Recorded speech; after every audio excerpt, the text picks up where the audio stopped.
迫不及待沉睡中醒来，故事从这里揭开，感受着呼吸越变越暖，安静到澎湃，奇迹般的力量，想拥抱你的心跳，牵你双手，看世界那么缤纷，等你探索。当生命有了呼唤，期盼未来，换我迫不及待，要在你生命中陪伴。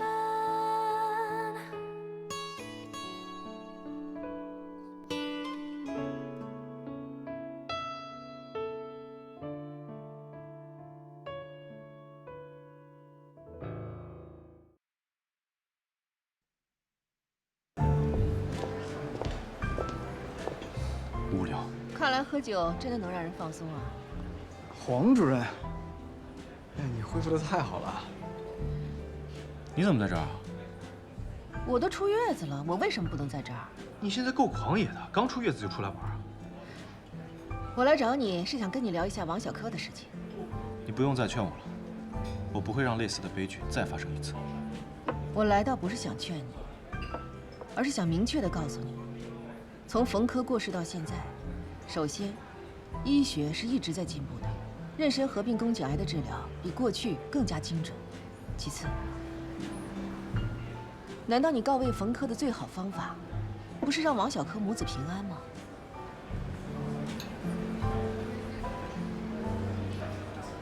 我承认我没有想过这种可能性。我相信当初冯科也是怀着母子平安这个信念，奋战到最后一刻的。而且他们癌细胞的类型也有所不同，你愿意接受这个挑战吗？林卫，你和我同期进的圣迹，你曾经是我最强劲的对手。如果不是因为冯科过世了以后，你彻底放弃了科研，我相信今天的你也会是主任的有力竞争人选。失去你这样的对手，我很寂寞。林卫，你振作起来吧，为了冯科奋斗下去。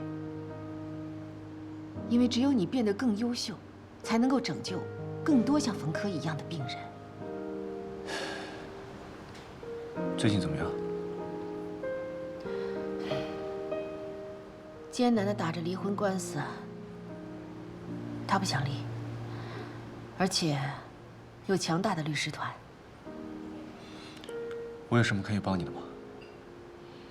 我不在的时候，把科室的工作挑起来，就算是帮到我了。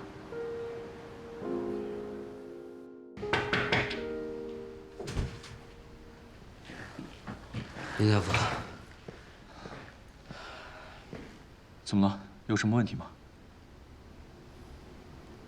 我希望小柯能够活下来。实在不行，可以不要孩子，我去说服他。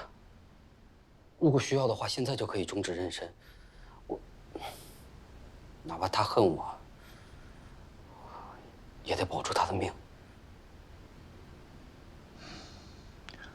来，先坐。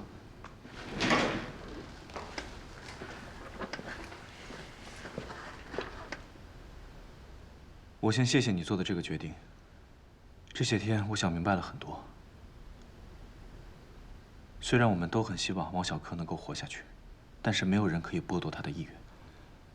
既然他最大的愿望是能够保住孩子，那么我作为医生，我能做的就是在尊重他最大的意愿下，尽最大的程度去帮助他。可是，您之前不是说风险很大吗？是。我妻子就是因此过世的，也给我留下了一生的悔恨和不甘。但凭此就认定你们的选择一定是往不好的方向去走，那也是武断的。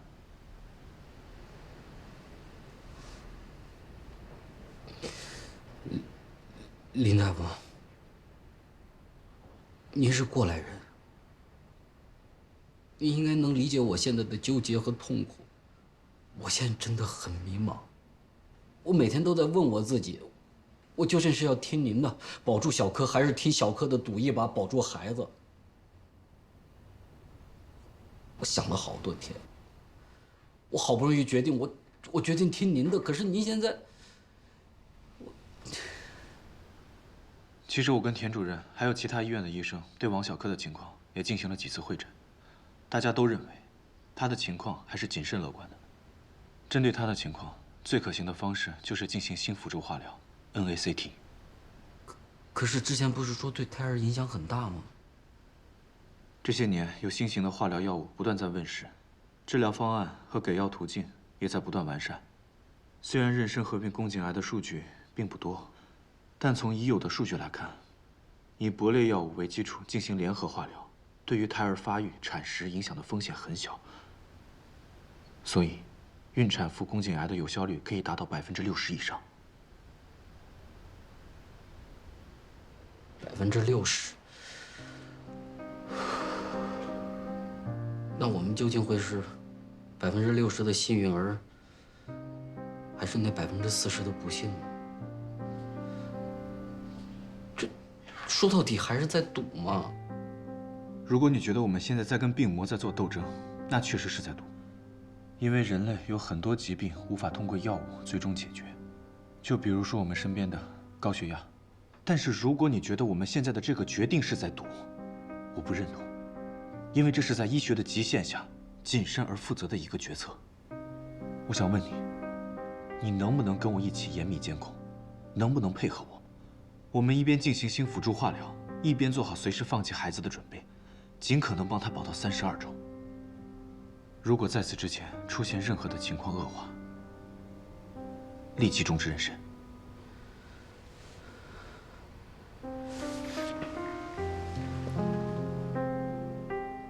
林大夫，我想问句不该问的，你说，您能对此负责吗？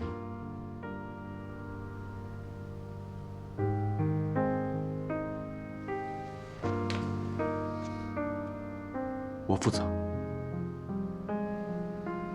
好，林大夫，那我老婆孩子的性命就交给你了。媳妇儿，明天做化疗了，辛苦了。为了孩子，我什么都愿意。我就是担心我化疗后没有头发，万一你只要宝宝不要我怎么办？怎么可能？我到时候给你买一顶最好的假发，跟现在一模一样。加油！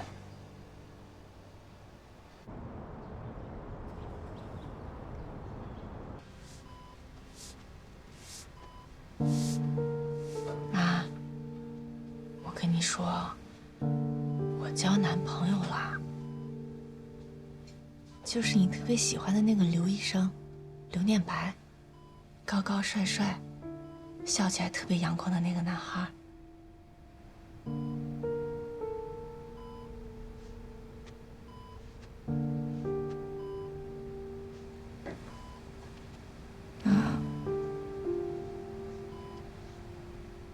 要是以前的话，我跟你说我交男朋友了，你一定会特别开心吧？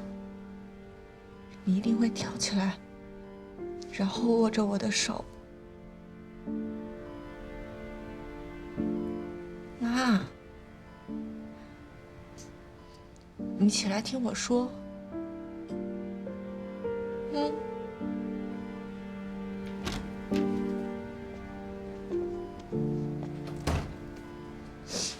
杜医生，这个月的医药费该续了，已经用完了。欠的少还好，但是欠的多了，系统里开不出药啊。我爸走的时候没交够吗？当时是够了，但是您一直要求要最好的药，还有最新的药，都很贵。虽然说医院通过一些救助政策优惠了不少，但还是严重超支了。我知道了，我等一会儿就下去。来，后边排上队啊，各。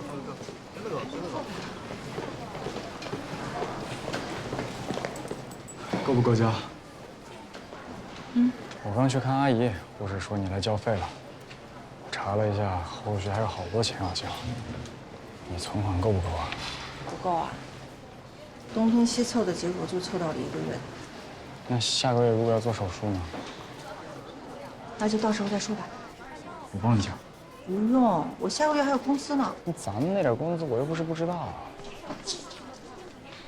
真的不用，我会想办法的，放心吧。那你就当我是借你的。真的需要钱的时候，你借别人的也是借，借我的也是借。刘念白，我明白你的心意。说是借，你是我的男朋友，以后肯定不会让我还的。这只不过是让我心里舒服的一种付款方式罢了。那我怎么才能帮你呢？你已经帮我很多了，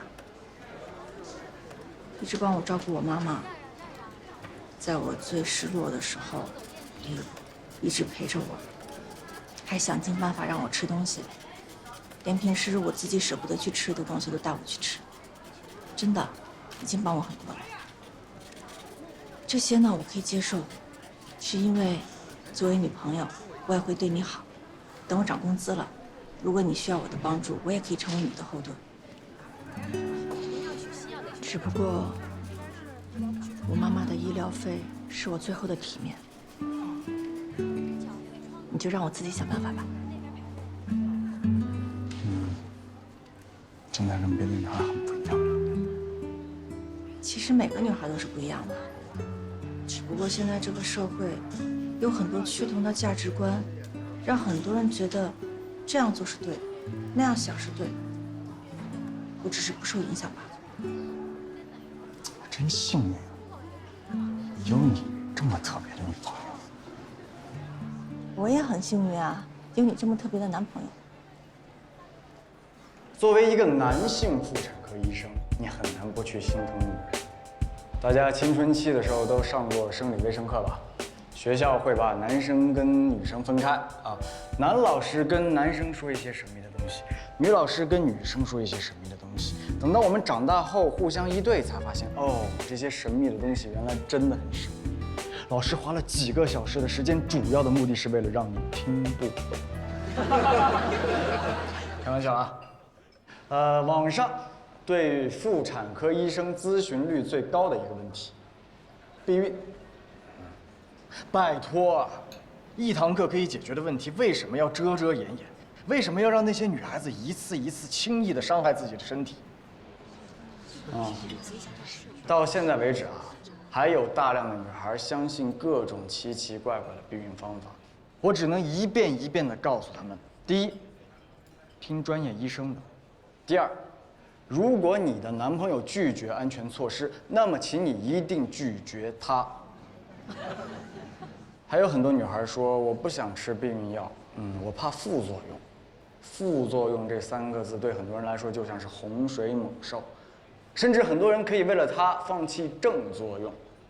那么我想问问各位女观众啊，结婚的正作用是有人陪伴，有人疼，副作用是你可能会发现你的老公爱游戏超过爱你，你就不结婚了吗？我没有。不结。哎，不过好像也是可以哈，这种男人还是不要了啊。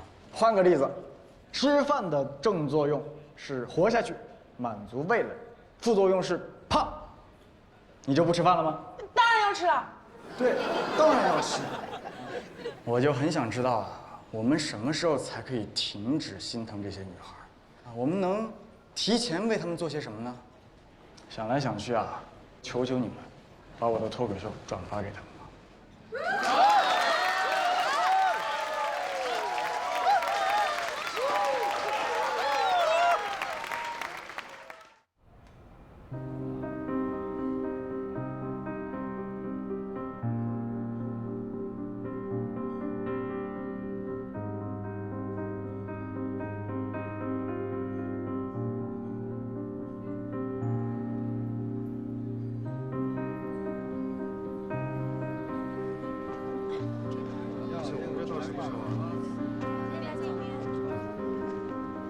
姐姐，你怎么在这儿啊？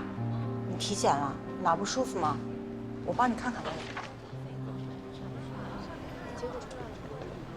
我不是要打探你的隐私，我就是本能的想帮你看看。对不起啊。没关系，没关系，我今儿做个身体检查，还有好几项检查都没做呢，我先走了。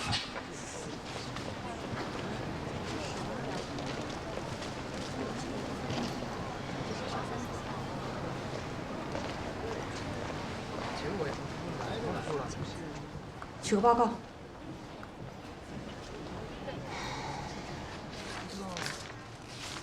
这个，哎，刚刚那大姐你认识啊？嗯，怎么了？ B 超疑似卵巢癌，她拿到报告以后看了几眼，赶紧跑过来问我，问是不是拿错了，问疑似是什么，还问疑似跟旧氏有什么区别。哎呦，我给她解释好半天。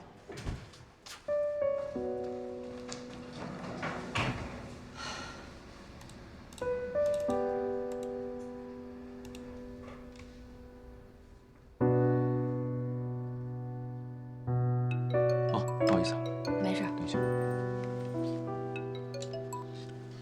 喂，什么事儿？林医生，我现在发一个报告到你的邮箱，你帮忙看一下吧。我在门诊呢，等会儿看。很着急的，现在看一下吧。稍等啊。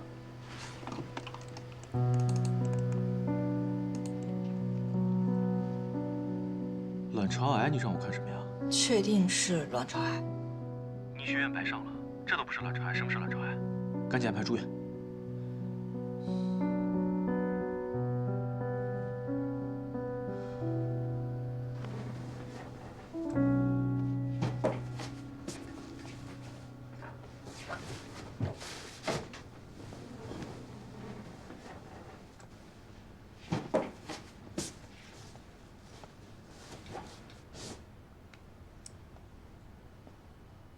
陆医生，怎么了？姐姐，我帮你去挂个号吧。挂什么号啊？让林医生给你看看。我好好的找林医生看什么呀？你的 B 超报告不是有点问题吗？真的没问题。我看你取报告的时候脸色不好。嗨，这做体检一大早也不能吃饭，那么多项，还抽了好多血，谁脸色能好？没事儿没事儿，姐姐，有些问题不是绝症，早知的话能治好，你别拖了。我真的没问题。姐，你要是不去的话，我就告诉李菊潇。我们家的事儿你少管。姐姐，你扒拉什么呢？今天菜不好吃吗？属下，还在为李姐的事情烦呢。我是真的担心他再拖下去会出问题，他自己又不肯承认，还说我诅咒他。我觉得她是太害怕了。是吗？不管是谁碰到这种事情，第一反应都是害怕。大家实在太害怕“癌症”这两个字了。尽管现在医学都已经让很多癌症变成了慢性病，但是对这两个字的恐惧已经深入骨髓了，所以没那么快能接受它。那你说应该怎么办？假装不经意地对他进行医疗科普，让他知道早期卵巢癌其实没那么可怕，要积极配合治疗。有道理。得慢慢来，不过我宁愿选择另外一种简单粗暴的方式，你千万别逼他。找他的直系亲属。我没骗你。给，这是他的报告。我劝他去找林医生看一看，他不肯。我觉得这件事情不能拖，就算是侵犯了他的隐私，违背了他的意愿，我觉得我也应该告诉你。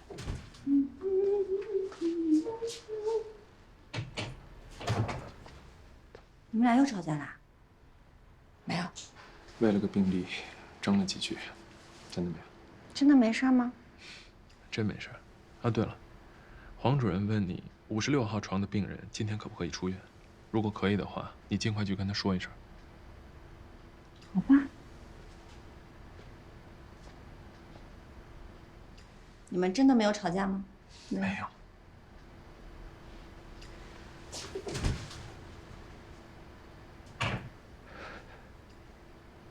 谢谢你。但是我希望这件事情暂时不要跟别人讲，特别是吴从瑞。为什么要瞒着他？我不想让他跟着担心。算你还有点良心。放心吧，我不会的。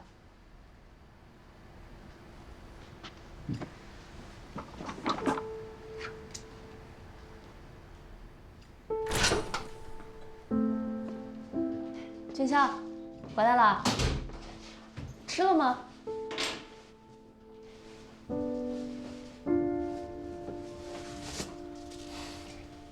我在医院吃过了，吃的盒饭。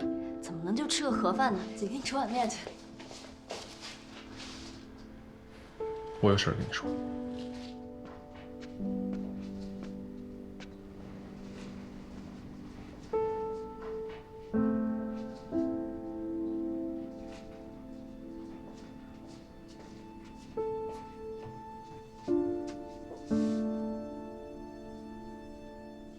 把你所有的体检报告都拿出来。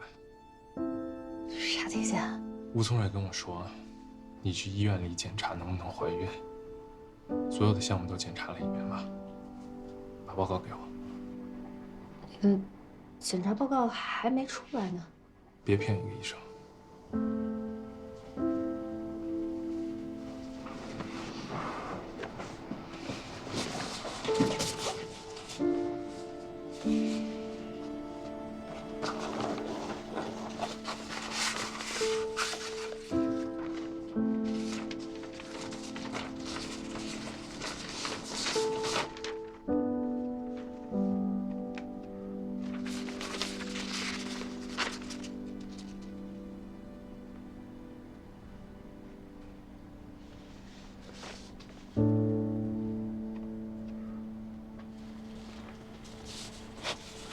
姐，我们住院吧。我不住院，没事的。现在目前只是单侧卵巢发现了囊肿，还没有发现盆腹腔积液，也没有大网膜增厚，也没有腹腔转移的表现。现在看来很有可能是早期。姐，我们还有希望，赶紧去住院吧。所以，这真的是癌症啊？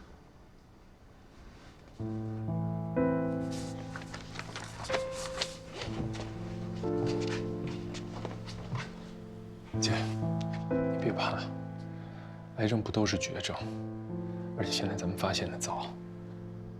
怎么会这样呢？我这刚准备结婚，还想生孩子，不是为什么我会得癌症？姐，你别这样，真的不严重。我们只要现在立即去住院，应该不会有什么事儿的。得花多少钱啊？姐，这都什么时候了，你还想着花多少钱？花多少钱都得把这病治了吧？走，现在就去。走啊，姐！哎呦，不是，婚我也不结了，我不能为了王大成，我也不能为了你，钱我也一分都不用，留给你结婚。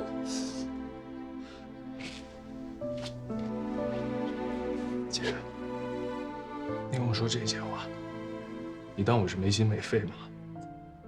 你从小到大供我上学，放弃了多少？现在还要让你放弃生命，让我去结婚？你看着我，这个病我们必须治，不仅要治，而且必须得给他治好。我要让你健健康康的，然后去结婚，生一个大胖小子。啊？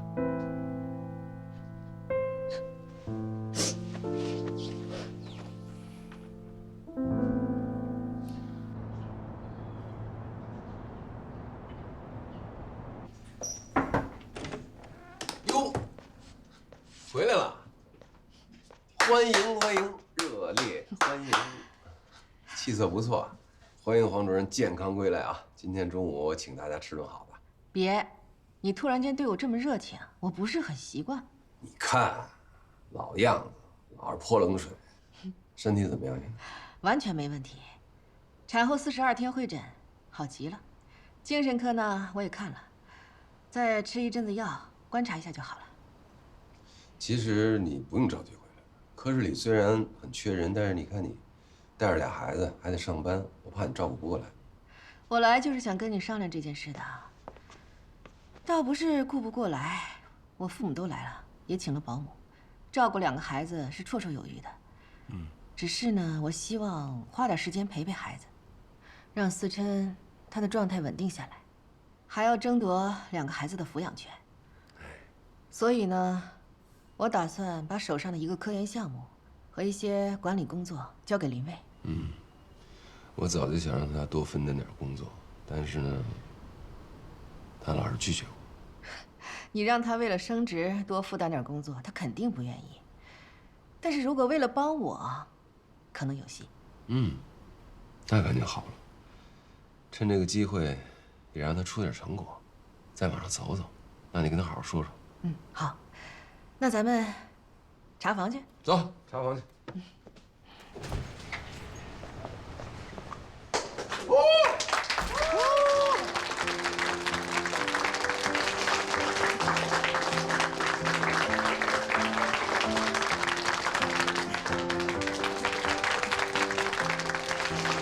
欢迎黄主任回来。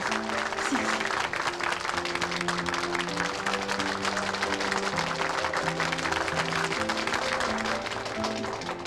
欢迎回来，有啥事儿我们全妇产科帮您调。哎呀，护士长您太客气了，不会有事的，放心吧。哎呦，这花好美啊，先给我留着，我查完房回来拿啊。好嘞。田主任，查房吧。好。来来来。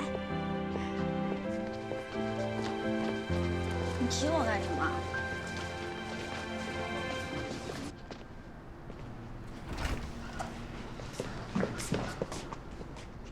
手术很顺利，孩子也很好。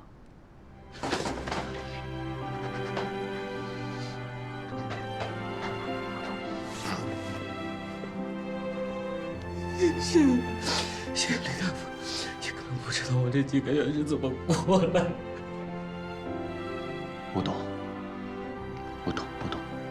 都懂啊。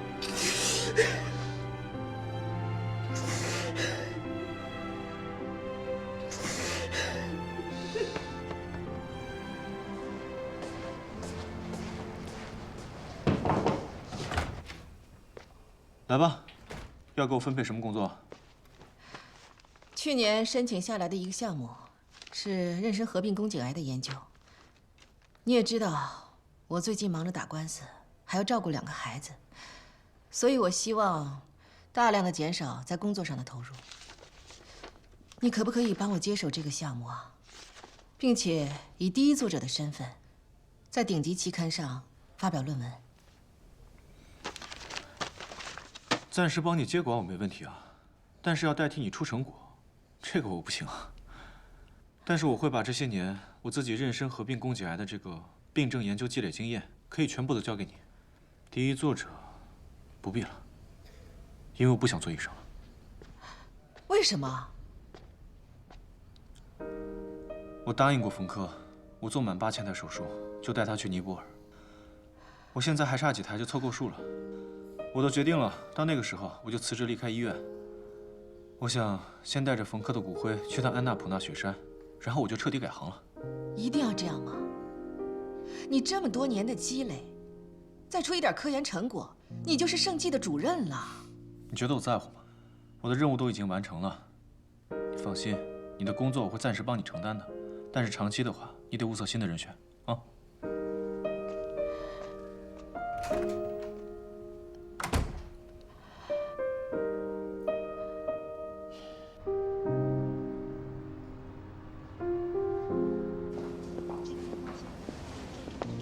俊霄，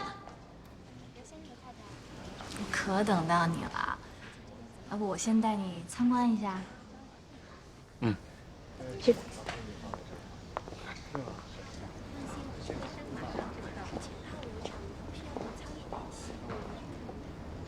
这里是特需门诊吗？普通门诊，我们医院是私立的，所以条件都是一样的好，而且每个诊室的面积呢都要比盛季的大。另外，超声室有20个，都在同层，患者做超声基本可以不用排队的。这边，来，你坐这儿吧。哎，你觉得怎么样？你们家医院条件这么好，为什么还要去盛季受那个罪？嗨，医院条件再好，也需要有名气的医生，不是吗？我们自己医院的医生虽然也都有正规的职业证照啊，但患者就认大医院的名气呀。我爸是希望我成为盛记的主事再回来的，可是我实在撑不住啊，太苦了。与其自己奋斗个6、7年，还不如直接从盛记挖人呢。盛记医院那么多主治、主任、副主任，为什么偏偏找我？当然，因为我喜欢你啊。如果我爸个医生回来还能成为女婿，我爸得多高兴啊！你说呢？我有女朋友。我知道，可你还没结婚，我就还有机会。你放心，我不会拿任何工作上的事情来跟你做情感交换的。但我不会停止喜欢你，我要让你看到我的真心。医生，您帮我看一下，医生说我这个是宫颈糜烂。你走错诊室了，这间诊室的医生今天休息。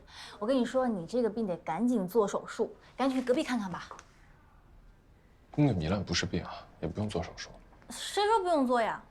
赶紧去做。隔壁6诊室的张主任，他最擅长治你这个病了，你快去吧啊！快去！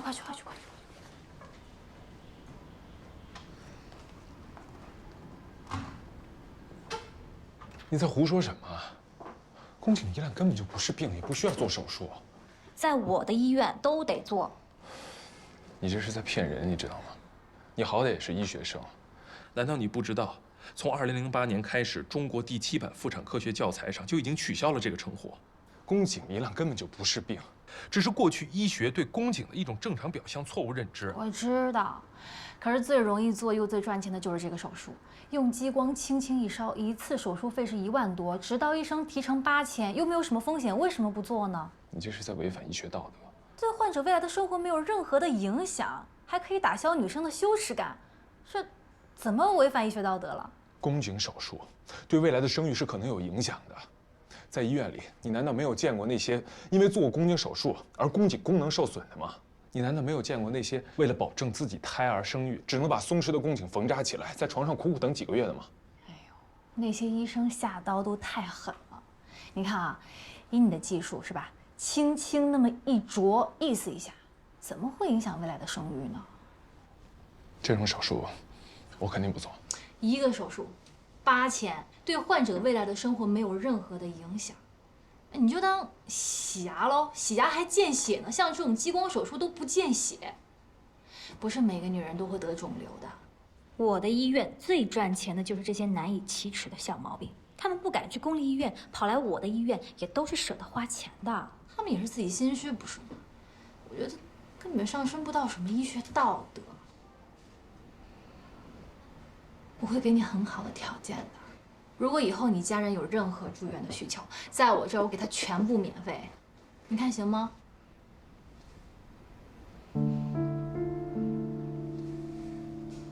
伤害人的事儿，我肯定不做。这个不会伤害人的。走，我给你看看合同。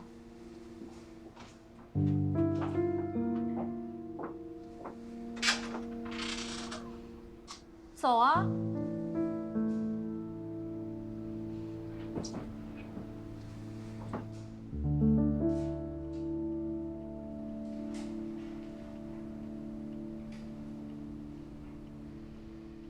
说吧，你女朋友又有什么事儿了？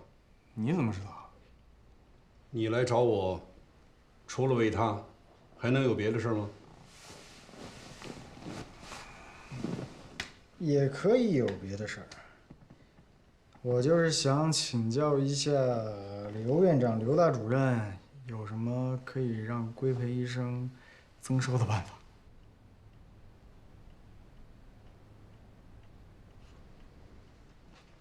规培生，规培生的任务就是锻炼和学习，早点完成考试，走入下一阶段。想什么增收啊？再说了，规培生一天工作忙下来，累得像一滩泥，还不倒头就睡，还要精力搞副业。规培医生也是人，也有经济困难的时候。你母亲的家族留给你的信托基金，应该不会造成你生活困难。你说的，不是你自己吧？不是我。这不结了，还是你女朋友呗？怎么？养不起女朋友了？他不让我养。嗯，倒是一个有骨气的女孩，不像你。对，就我这么没骨气。怎么，不反驳我了？这不是求人吗？哪有求人还嘴硬的？你女朋友英文怎么样？好，特别好。正好，我有一个国际合作项目，有大量的文献和资料要翻译。本来也想找人的，签字800元，那就交给他。但是我丑话说前头，别耽误我的进程。如果做不来，赶紧告诉我，我找别人。做得来，肯定做得来，必须做得来。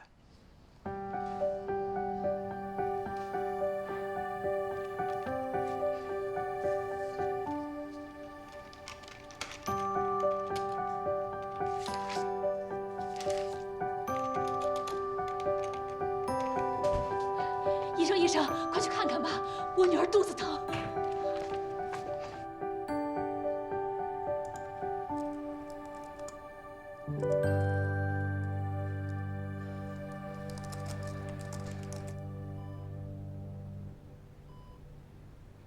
啊，有没有感觉好一点？我也不知道你什么时候在睡觉，什么时候是醒着的。我跟你说话，会不会打扰到你休息啊？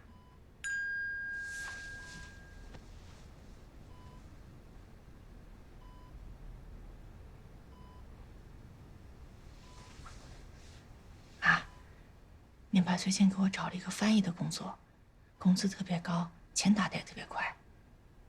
你的医疗费不用发愁了，你放心吧。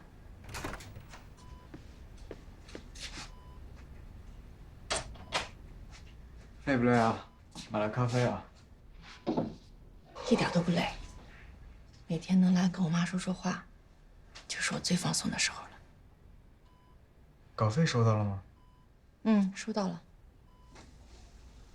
可是我觉得有点奇怪。奇怪什么？其实我觉得我的英语水平其实没那么好，翻译的时候甚至有点吃力，有些专业名词我还得查字典呢。但是他们从来都没让我修改过，就直接通过给我打钱了。你说他们那边要求那么低吗？那不是，我女朋友英文就是这么好，没办法。我自己几斤几两重我还不知道呢。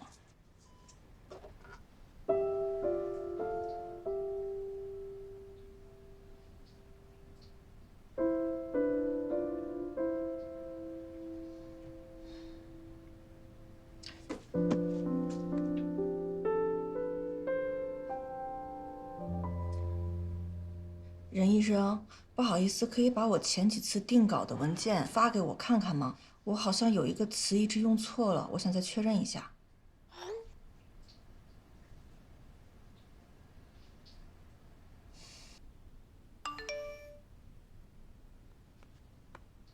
不会吧？我们都检查过了，完全没问题。我发给你看看吧。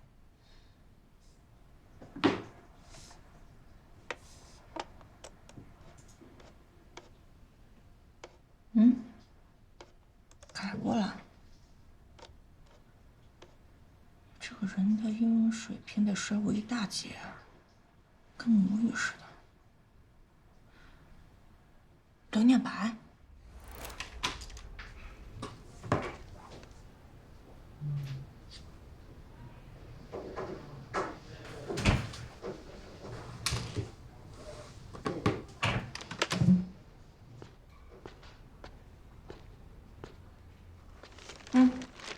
这是什么？送你的。哇，这什么限量版？买不到限量款，这是普通款，只不过我用手术线在上面缝了你的名字，算是特别限量版吧。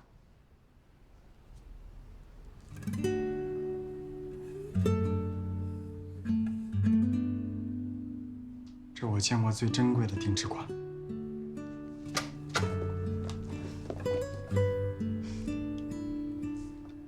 不过你现在钱这么紧张，为什么给我买鞋啊？我的稿费不是有你的一半吗？我没有啊，我就是随便改改。你就是随便改改，我随便看看都知道我写了多久你就改了多久，还特别嘱咐我每一篇都要邮件抄送给你，然后你就快速的修改完，再给人家发一份定稿版，你不累吗？这是你的劳动成果，我就是怕你没时间。你要是有时间，肯定做得特别完美。英文对我来说就很简单，我不累。你不要生气，我不想让你难看。有这么体贴的男朋友，我怎么会生气呢？以后稿费我们1人1半。顺便告诉你一个好消息，这个月我妈妈的医疗费已经交完了，还有结余，所以我请你吃饭。我要吃你做的。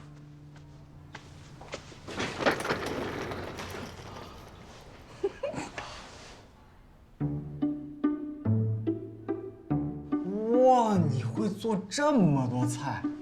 那你为什么每次都给我做西红柿炒鸡蛋？那是因为你们家只有西红柿和鸡蛋，要不是今天我去超市里面买了这些食材，你今晚还得吃西红柿炒鸡蛋，还有泡面。不多说了，嘴不够用。慢点吃啊。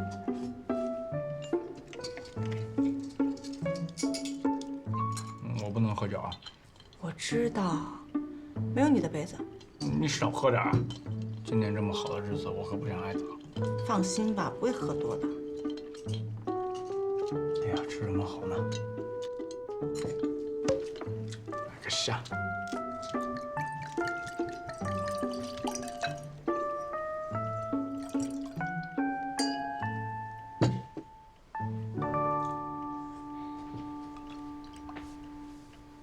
世界上怎么会有你这种人，干什么都很强，好像没有弱点，还什么都会。